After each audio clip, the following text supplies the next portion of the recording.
Tout ce qui suit dans la révélation du tabernacle n'a de signification que par l'arche.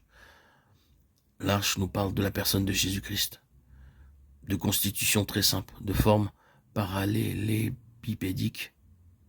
Sa longueur était de 1,25 m environ sur 75 cm de largeur et de hauteur. Elle était en bois d'acacia, sittim, recouvert d'or, à l'intérieur comme à l'extérieur.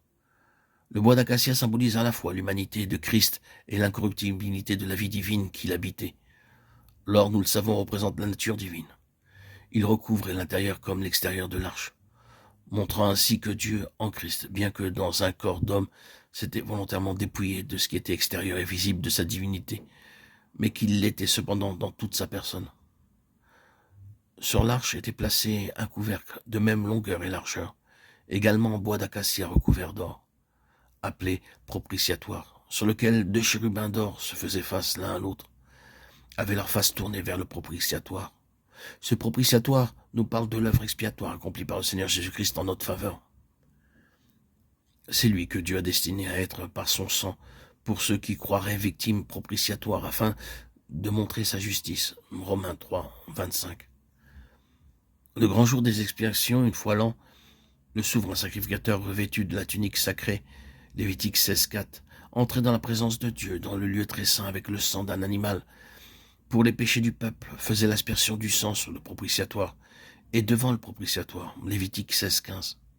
Ceci était une préfiguration du sacrifice parfait accompli par notre bien-aimé Sauveur, et de son entrée le jour de la résurrection, au matin de Pâques, dans le sanctuaire céleste avec son propre sang.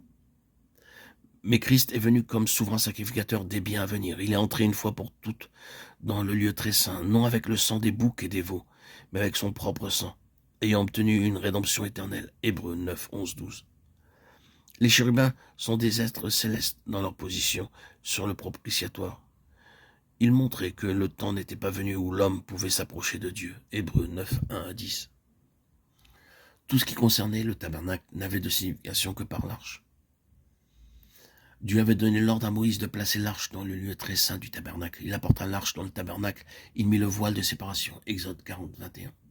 Ce voile séparait le lieu très saint du saint, où était disposé le chandelier, l'autel des parfums et la table des pains de proposition. Le Seigneur Jésus-Christ, notre roi et grand souverain sacrificateur, est maintenant dans le sanctuaire céleste et occupe l'endroit le plus élevé qui soit, ayant été établi par le Père sur le trône céleste et déclaré la tête de son Église. Il a tout mis sous ses pieds et il l'a donné pour chef suprême de l'Église. Éphésiens 1, 22. Il est la tête du corps de l'Église afin d'être en tout le premier. Colossiens 18. Cette place de l'arche était donc une préfiguration de celle qu'occupe maintenant le Fils de Dieu.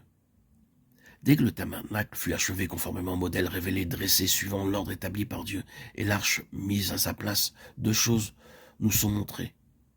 La nuée couvrant la tente d'assignation, la gloire de l'Éternel remplissant le tabernacle.